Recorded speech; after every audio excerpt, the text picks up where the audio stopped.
Hello, everyone. Welcome. I'm Jessie MacLeod. I'm an Associate Curator here at Mount Vernon, and I was the lead curator for our exhibition on slavery called Lives Bound Together. And we're really excited to welcome you today to our program to celebrate Juneteenth. So for those of you who don't know, Juneteenth is a holiday that celebrates the emancipation of enslaved people in the United States. So it honors the moment on June 19th, 1865, when Union troops arrived in Galveston, Texas, and informed enslaved people there that they were free. So Lincoln had issued the Emancipation Proclamation more than 2 years earlier, but it hadn't been enforced in Texas, which was one of the more remote parts of the Confederacy. So since 1865, June 19th has been a day to commemorate the liberation of enslaved people and to celebrate freedom. So in that spirit today, we're very excited that in honor of Juneteenth, we're presenting a program by Brenda Parker, who is Mount Vernon's Coordinator of African American Interpretation and Special Projects. Brenda will be sharing the intertwined stories of 4 people who were enslaved at Mount Vernon, who experienced the emancipation of Washington slaves in very different ways. After the program, Brenda and I will be available to answer any questions that you have, so feel free to put your questions in the comments as we go along, and we will get to them at the end. So now, without any further ado, I will turn things over to Brenda. Some glad morning, when this life is over, I'll fly away to a home where joys will never end. I'll fly away. 317 men, women, and children. 317 persons considered legally as property, forced to labor without any recompense, having no choices and no freedoms. Out of those 317, 153 were dower slaves like Caroline. I'm Caroline Branham. I'm chambermaid to the Washingtons. I tend to the needs of the family, the visitors and the guests. They're in that mansion house, and goodness ever, do they ever have needs? Well, that, my dear, is a very true statement coming from the likes of a person like you. Allow me to introduce myself. I am Frank Lee, head butler here at Mansion House. I discern the business that you might have with Master and Mistress Washington and escort you to the proper chambers to await upon. And then, judging by the looks of you, you probably won't make it past the front door step. Well, Frank, dear, I just need to know how many people I'm supposed to be preparing meals for, and if oh, forgive me, I'm Doll. I'm cook now. Myself and Nathan. We're cooks ever since Hercules up and run off. But that's another story for another time.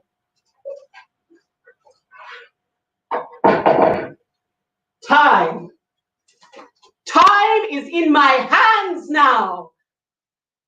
I am Sambo Anderson. I live and work here. But my family, they are apart from me. But that will soon change. Of these persons, people like Caroline Branham and Lucy were considered as dower property. And they belonged to the inheritance of the Custis family. Hi, my name is Brenda Parker. I'm a historical character interpreter here at Mount Vernon, and my job allows me to narrate and interpret the lives of people like Frank Lee, Sam Anderson, Caroline Branham, and Lucy. Today, I want to take you on a journey of the moment in time where these four people walked out of the shadows and the shackles of slavery and into history as persons, and then eventually as citizens in this great land. Ladies and gentlemen, I present to you Freedom Skies. Some glad morning when this life is over, I'll fly away like a bird from prison bars half alone. I'll fly away. I'll fly away, oh glory. I'll fly away when I die. Hallelujah, by and by, I'll fly away. Yes, Mrs. Washington, I heard you. I shall. Yes, Mrs. Washington, I'll tend to all of the bedsteads. I'll tend the bed chambers, turning the mattresses and tightening them and such. No, Mrs. Washington, I have not forgotten. Carolina never forgets. Wish that I could forget. At least the sad parts, that is. She seems to think that I have forgotten what today is and what it means to so many. Today is January 1st, 1801. 1801, goodness. I've been on this side of the dirt for a while now. Well, not nearly as long as Mrs. Washington, no. She's 70 years old now. She was married to Master Washington for about 40 years or so. 40 years. She's spent most of her life as a plantation mistress. And now she scarcely knows how to live her life without. A woman who has been married before and husband has died is called a widow. Now she's a widow. Yes, I am sure that Mrs. Washington probably doesn't know what to do or what to think. Sad thing is, I wish that part of me could be sorrowful for her state as of late. You see, Mrs. Washington was married before. She was married before to this gentleman by the name of Custis, Daniel Park Custis to be exact. He was several years her senior when she married him. Her of lower class and such, didn't marry into up gentry class, came without a dowry. Dowry is like a gift of inheritance that a woman brings into the marriage or is given to her and such. Yes, well, it didn't matter. Didn't matter at all because they were wealthy, quite wealthy. I'm talking 18,000 acres and 300 slaves wealthy. Yes. I'm thinking Mrs. Washington probably thought it was the start of a most magnificent fairy tale. But it was not. It ended up being the tale told by the brothers of the Grim Reaper himself. Sorrow like a leech. It attached itself to Mrs. Washington. It did. See, Mrs. Washington had been married about 8 years. 8 years. And in those 8 years, she had given birth to 4 children. 4. And then, without expecting anything, death comes knocking and takes from her one of her children. To be grieving the loss of a child is something myself has experienced, but it seemed like no sooner than she had set her mind right, it was on with life. Yet again, death comes and takes from her yet another child, another babe in infancy. Oh, you would think that whatever debt needed to be paid in the form of an innocent soul would have been paid, but no, not at all. Before you know it, Grim Reaper comes knocking yet again. This time for the head of the household. Oh, to be grieving the loss of not one but two of your children and your husband. And her husband, as wealthy as he was, did die unexpectedly without a will set in place. And this afforded Mistress Washington what is called a widow's third. You see, we were still very much under British colonial rule at that time, very much so. And the laws were set out to protect the properties or the estates of its citizens, mostly its male citizens. And anyway, that particular law allotted her a full lifetime use of a third of her Washington's slaves and such. About a third of the property was 80 or so. My mama, she was one of those 80. She come up here, I was born here. Now Vernon is the only home I know. And now I live here because my mama was born a slave woman. She is considered property, and myself, I'm also considered property, as are my children. What are those fancy Latin words again? Partus sequitur ventrum. It follows the womb. Yes. All these laws and rules and rules and laws. It seems they got for most everything. No, I haven't forgot. I have not forgotten, but today and what it means to so many.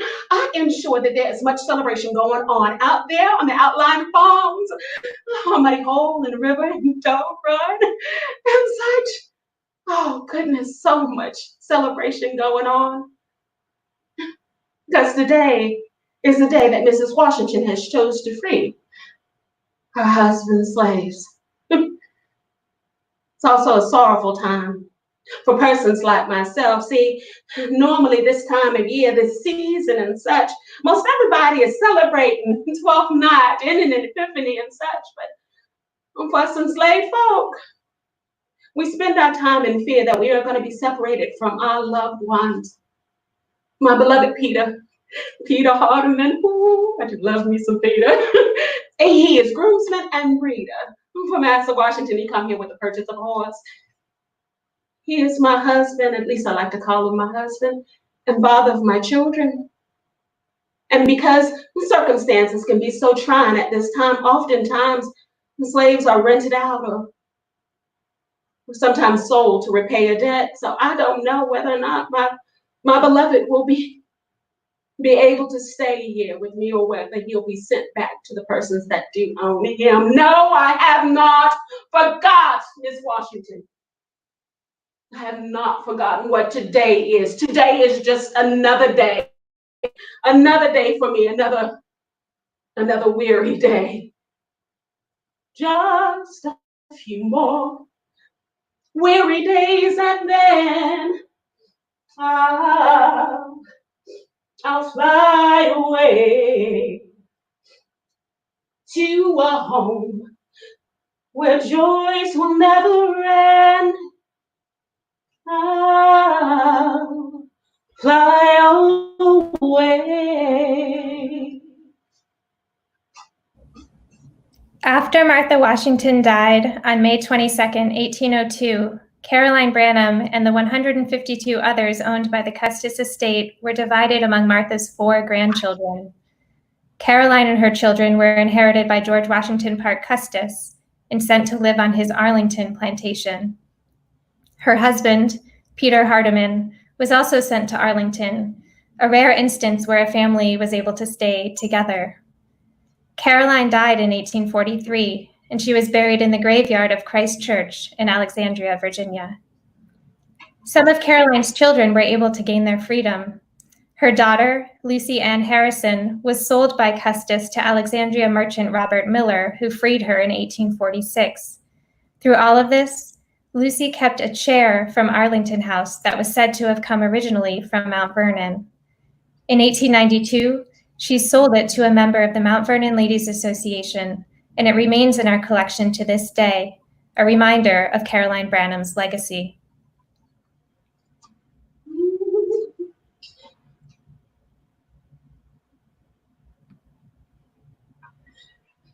Some bright morning,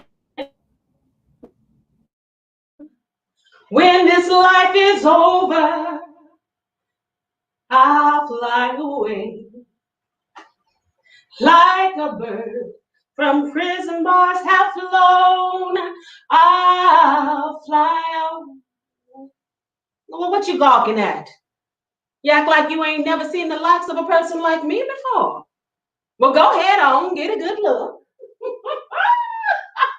You are looking at a 100% bona fide free man. That's right.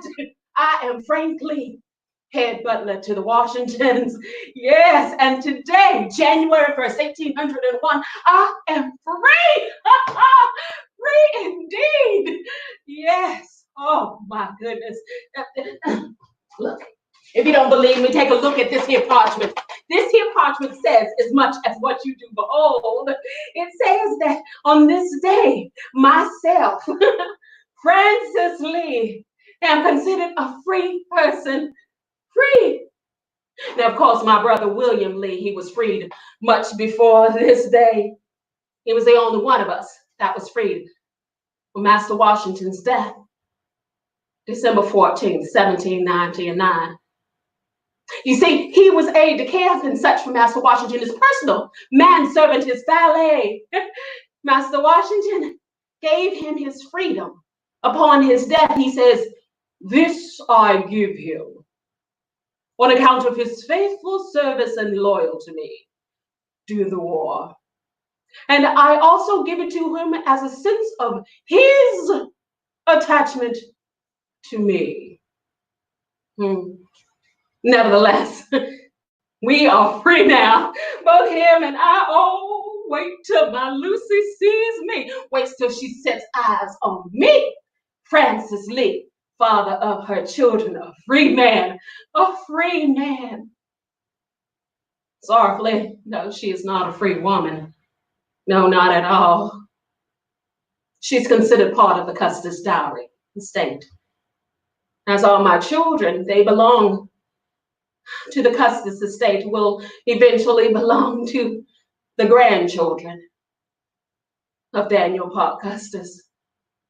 Oh, so many rules and laws and restrictions and such.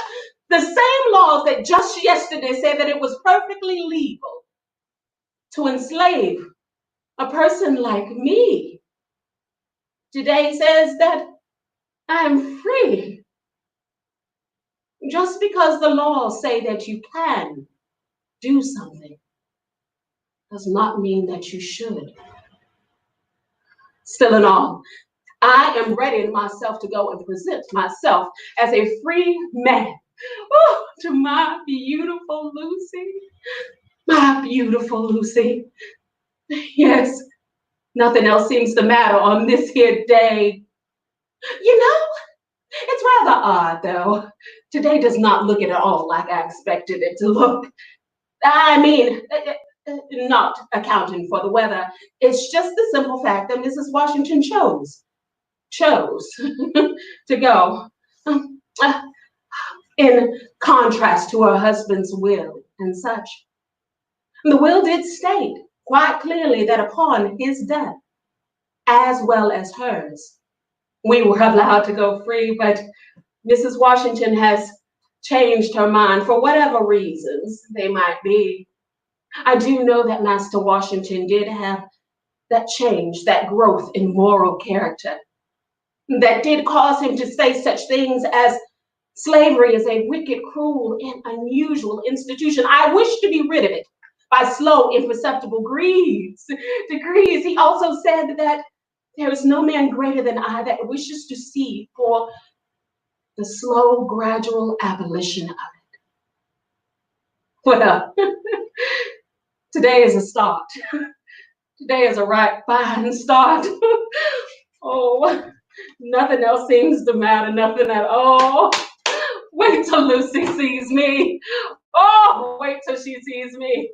Some bright morning, when this life is over, I'll fly away to a home where joys will never end.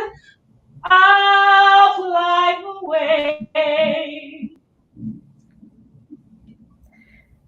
Frank and Lucy Lee were just one of many couples at Mount Vernon for whom January 1st, 1801 was a bittersweet day. When those owned by George Washington were freed, 21 married couples were torn apart. After receiving his freedom, Frank Lee remained at Mount Vernon, perhaps to stay close to his wife, who was sent to a nearby plantation. Frank's brother, William Lee, also stayed on the property after emancipation. It's likely that both of them are buried in the African American cemetery here at Mount Vernon.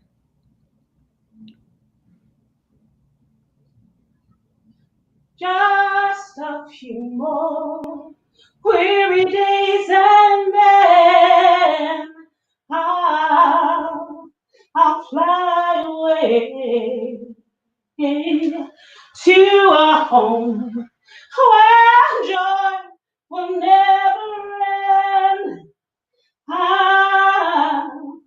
I'll fly away. I'll fly away. Oh, glory. I'll fly away. When excuse me, I thought I was by myself. I'm so used to doing everything that I'm supposed to do. Just in here making meal and such, and I hope you did not overhear me before I was making mock of the mistress. It's just that these particular verses of the song are so very melancholy. When the shadows of this life have grown, I'll fly away. So much to think about. I need to be concentrating on preparing meals and such. For today should be a day of celebration. Most everybody on the Outland farms and such are celebrating, and I find it very hard to celebrate. Even though my beloved Frank, he's a free man today, this day, January 1st, 1801, so very many of us are not people like myself. We are still very much here, still very much doing, as Mistress Washington does say, Lucy, the receipt does not call for that much salt. Lucy! Oh, again, forgive me.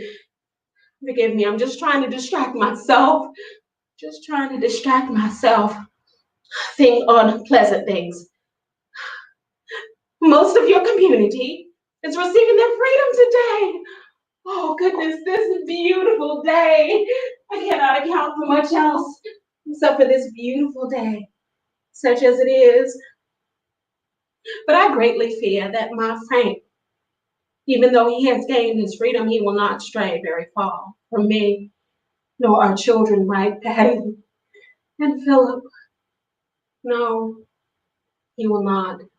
He will not take that chance. It was I that did take that chance. That one time, I remember waking that morning to the smell of smoke in the air. And then we come to find out that there was a ship out on the Potomac. You see, we were very much at that time in our nation's history at war with Great Britain. We over here were rebellious colonists for the most part. Yes, and that ship, it did come here. It came here.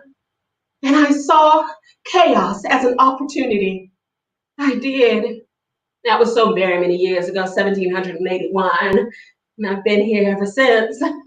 Yes, I remember. And that the Captain Graves, did command to speak to Lund Washington, distant cousin of Master Washington, who happened to be here as farm manager at that time, invited him on board or threatened to destroy the whole of the estate.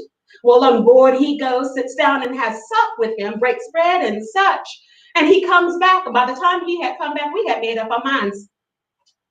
17 of us decided to take our chance at freedom. Freedom. Because I'm standing here recounting to you the tales of that particular day. You know very well the outcome. I was returned, of course, after the battle, the siege of Yorktown. We were brought back, 7 of us, Frank and Ghana and Sambo. Sambo! Oh, if you ever have opportunity to meet Sambo Anderson, you will be very hard pressed to forget him. Oh, I do so hope he comes by today with a gift of honey or such for my mother. And that way I can congratulate him on his freedom. He has never quite forgotten how close he came, how very close he came to regaining it and such. Me, when I was brought back here, I was placed under even more watchful eye, my mother, Doll, the cook, and Hercules kept a close eye on me, as did my Frank. Except for I didn't know that he had his eyes on me because he was sweet on me at the time. He did woo me, and it was no time at all. I found myself a child. And I determined right there, at that moment, that I would never by choice be anywhere that my children were not.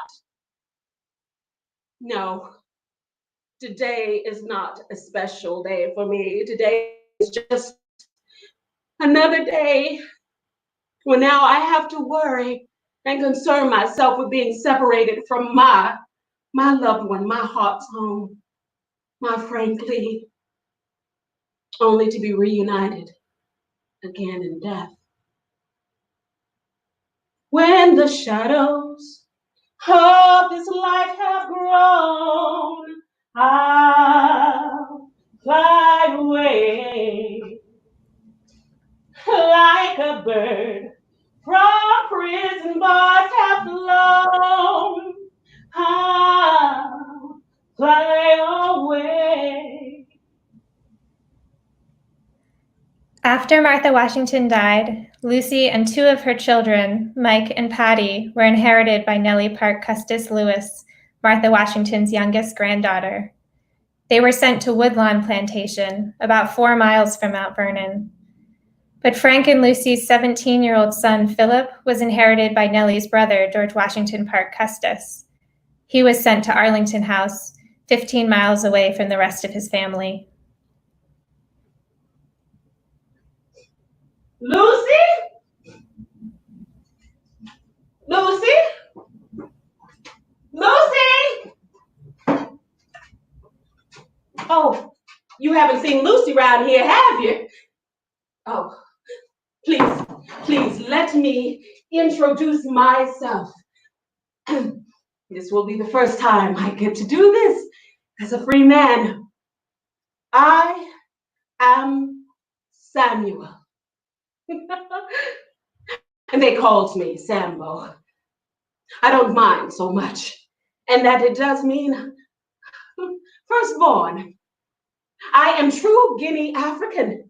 Yes, I come here a long time ago. Master Washington, he bought me, and I was brought here to work on his plantations. I had been trained as a carpenter. Yes, as a carpenter. Master Washington is quite a wise man, very wise businessman, in that he will hire an indentured servant or craftsman to come here to perform a skill, but then they have to teach us. Washington only pays one time. One time. I was taught my skills, my trade by this man, Sears, William Bernard Sears.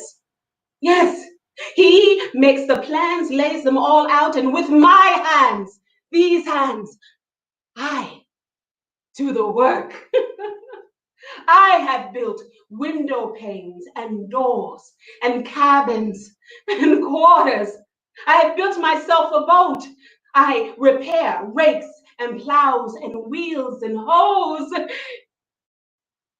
yes, I've even built coffins. But the work that I am the most proud of is something I am sure that you yourself have probably admired. The mantelpiece in the dining room. Yes, I did that. Yes, And like Washington, I am very wise, and I always try to have more than one venture at a time. I also hunt game and fowl and fish in the little boat that I built with my hands, my hands. And it is my wish that I will be able to gain enough monies and hold on to these monies in order to purchase the freedom of my family. My wife, Agnes, she is as beautiful as she is strong. She and my children, they live and work down on River Farm. And she says, "You spend too much time apart from me." I say, "Agnes, shh, now. I am making for you our future with these hands. I will work and work and work until no man can take from me what is due me. No man can take from me my freedom or the freedom of any of my family members. The freedom that I came ever so close to before." I recall that day. I recall that morning in 1781. I opened my eyes and I beheld the most beautiful sight. A ship, not at all like the ship that did bring me here in captivity and bondage. But this ship was an opportunity for me to regain my liberty. Oh, I remember the smell in the air that day. I remember the feel of the wind on my skin,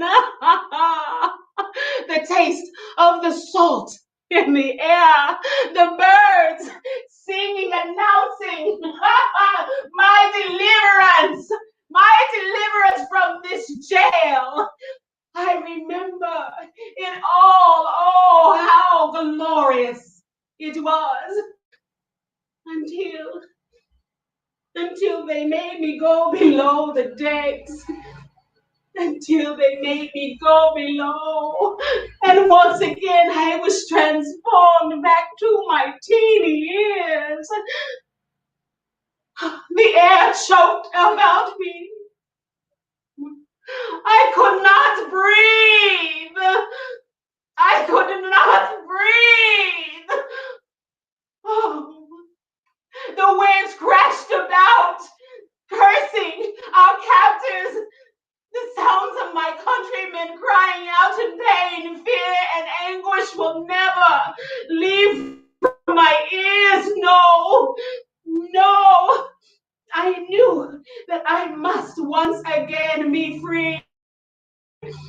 I must once again be free to see the skies, to feel the wind on my skin, to see the birds flying in the air, singing of my freedom. Some bright morning, when this life is over, I'll fly away to a home where joys will never end. I'll fly away.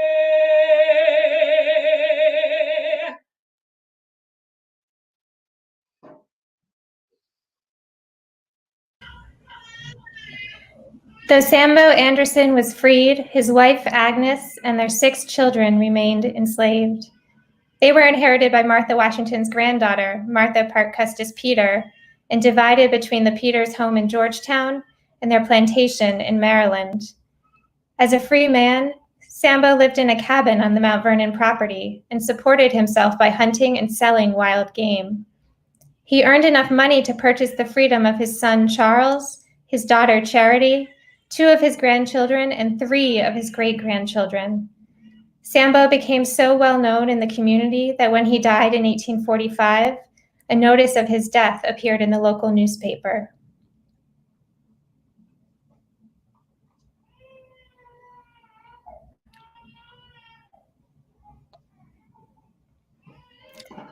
Thank you, Brenda, for the beautiful presentation. Thank you. Thank you. I'm so excited for everybody to get to understand and learn a little bit more about the lives of these persons that were here on this property, as well as learning about the things that happen to them afterwards as well. It's a rare opportunity, something that we generally do here at Mount Vernon, as most of our stories end at the time of Washington's death, and then we just replay his life all over together again. Are we getting ready to have questions and answers and fun stuff now? Yes, I think we've got a few questions. I'll start out with one that I think might be useful for folks in the audience. Can you tell people where you're doing this program? Yes, this is being broadcast from the Women's Slave Quarters, or the Women's Slave Fund. Let me see. Washington had this built, I want to say in 1732. No. 1790. I don't know when it went out of my brain, yes. But before these quarters were built, we had on the estate a very large two-frame wooden structure. We called it the House for Families. So very many of the population up here on Mansion House Farm, they actually lived in that space. So it's very crowded, very smelly, all of these wonderful things and bad things.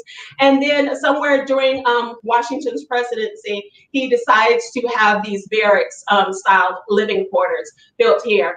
There were also some cabins located on the property as well, but most people stayed together in a communal living space right here. And it's wonderful. We had it rededicated, what, in the 1790s, I think it was? In 1790s, 1990s, not too long ago, but forever as well. Yeah, so we have a question from the audience. Brenda, was the song you were singing written by an enslaved person? No, it is credited to a gentleman by the name of, I can't think of his name right now.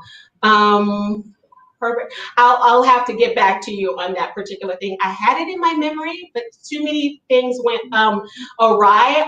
But this gentleman was a sharecropper. He actually picked cotton in the Midwest, and it's accredited to him. And it's one of the most popular gospel songs, I believe it is, of probably an all record, but it has so many different beautiful verses. I have a tendency to try to look at as many different versions or examples as possible, so you can have it sung with two verses in one particular region of the country, and then you go to another region, move there during, due to somebody's sale or, escape or whatever it is, and it'll have different or additional verses attached to it. But yeah, it's a quick Google search. Yeah, I have the benefit of notes in front of me, and the name of the composer is Alfred Brumley.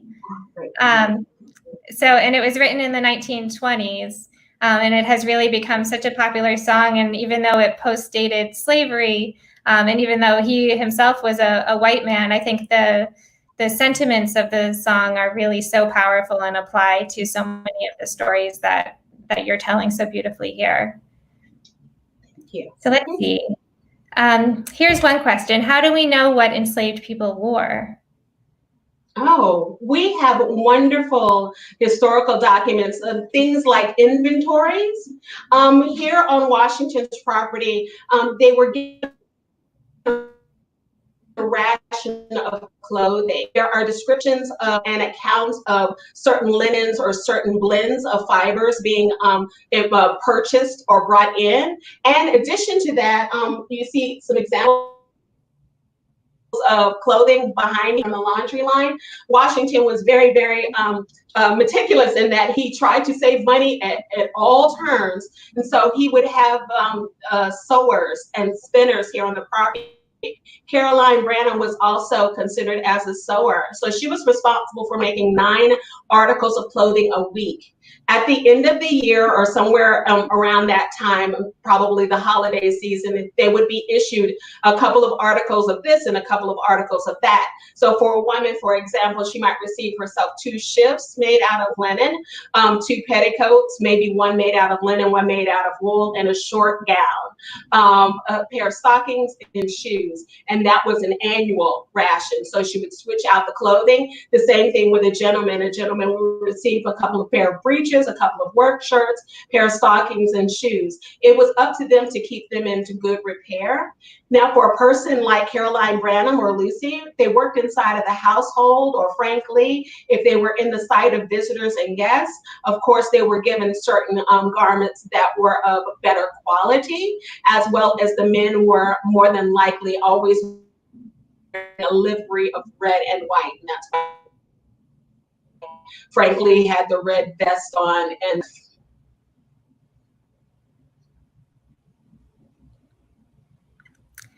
so the next question from Elizabeth is there a particular individual whose story resonates with you in a different way from the others?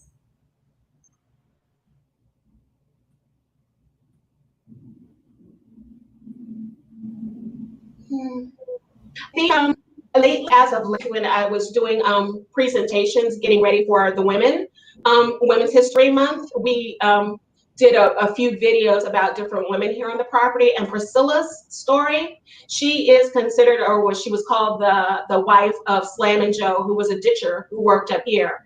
And so a lot of times the men that were located on this property, that lived and worked on this property, had families that were someplace else on another adjoining farm. Washington had 8,000 acres, 5 different farms, and he separated everybody's workforce according to the work that they were required to do. And so Priscilla had 6 children, and she was a field worker, and she didn't have a husband there to assist her except for on Sundays, which was normally the day that they would be allowed to rest and, you know, have the day to themselves. Although, you know, Joe would occasionally go night walking, which is a practice that Washington absolutely abhorred, to go and visit with his family and his children, it still wasn't quite enough.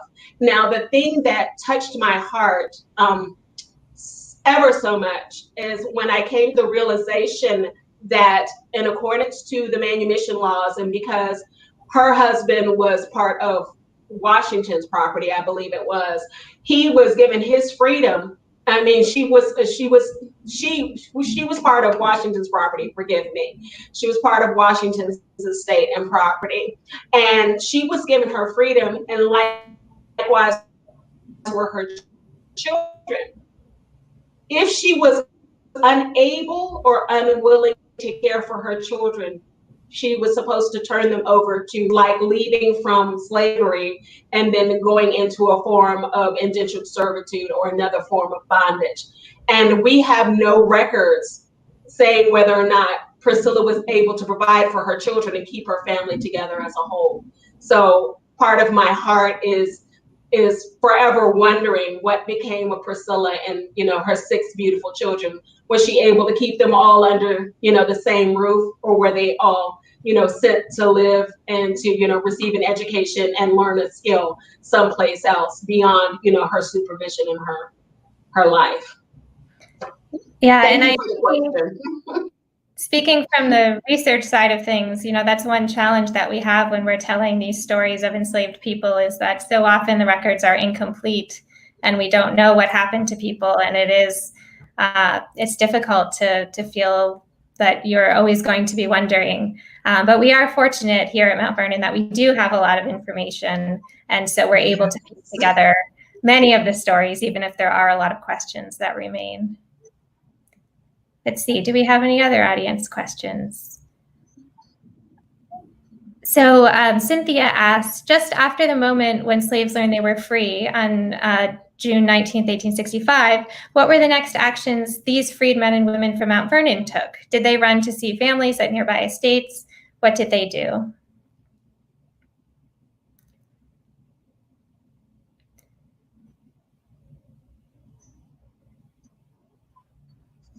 Are we frozen?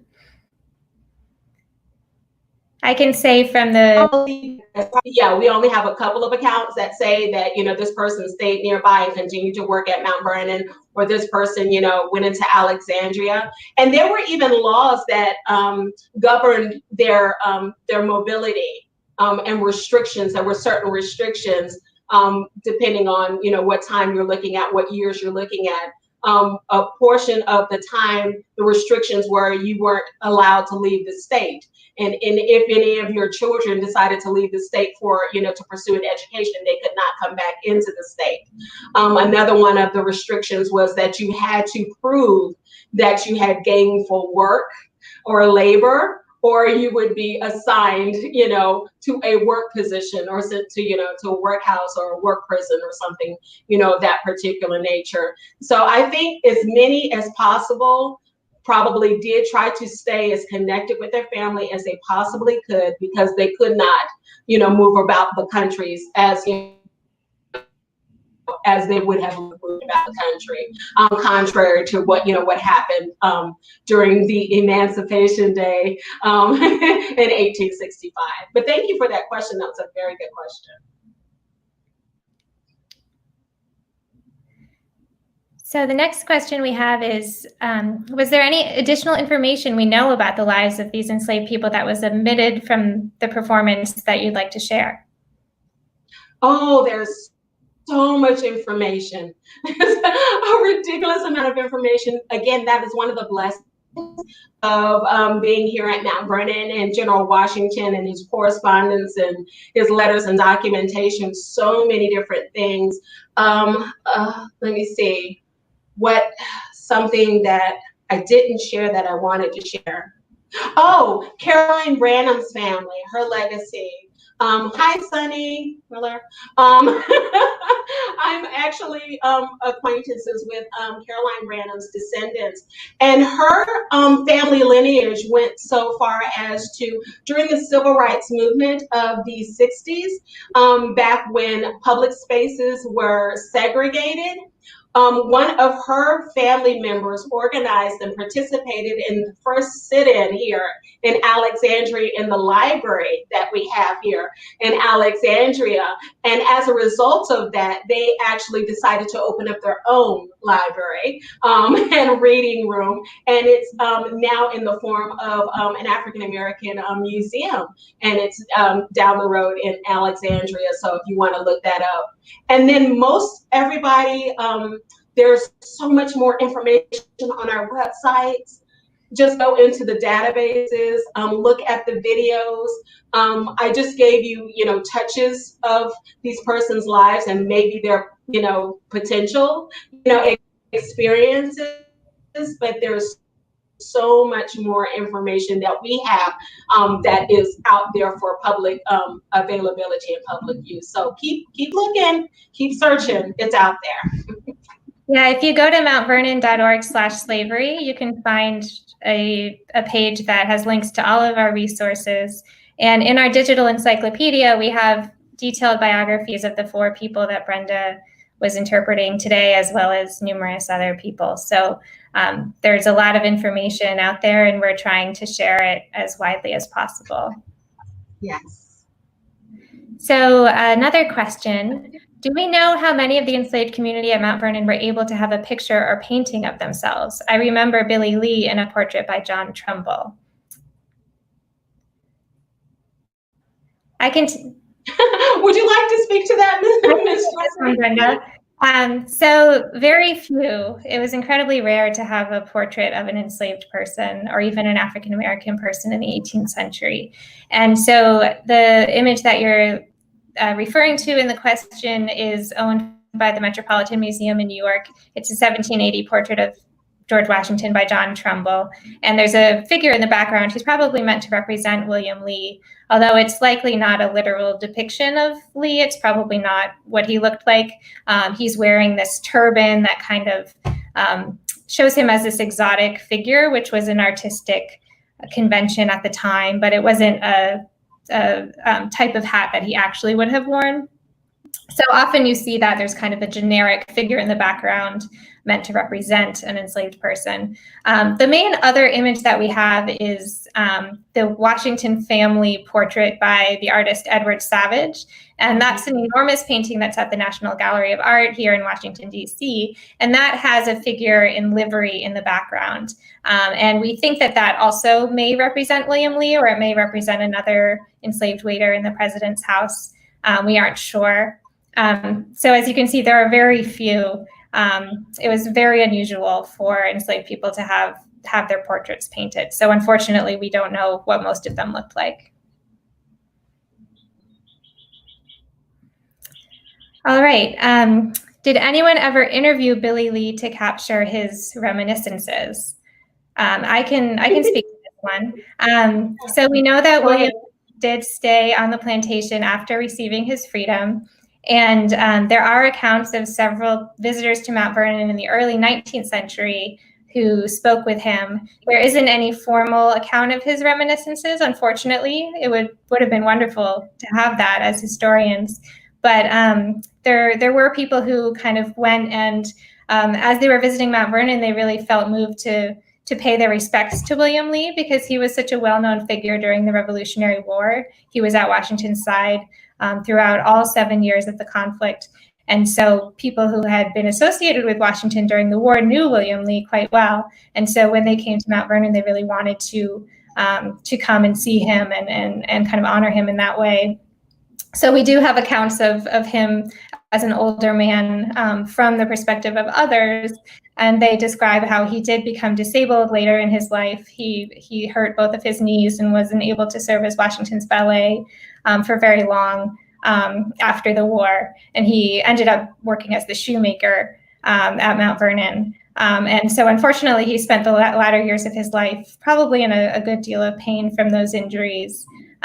So we do have little snippets about what his life was like after Washington's death, but sadly nothing from his perspective. So I think we have time for one more question. So Adam asks, how can we as history teachers make sure that the experience of enslaved folks takes its place in American history classes? Oh, goodness. How can we as history teachers make sure that, I think by continuing work by persons like myself and other historians, when you come in contact with history interpreters, whether they're living history or hands-on demonstrative type of history, those are the most excellent and as up-to-date resources or examples that you'll probably get. Me being an interpreter, my job is to interpret, based on the articles and the facts and other people's viewpoint of these persons, because very seldom were their words ever literally accounted for. Ona Judge, was interviewed later in her life, and she was a fugitive slave from the Washington family. And she actually has, her words, her thoughts, her opinions, written into history altogether.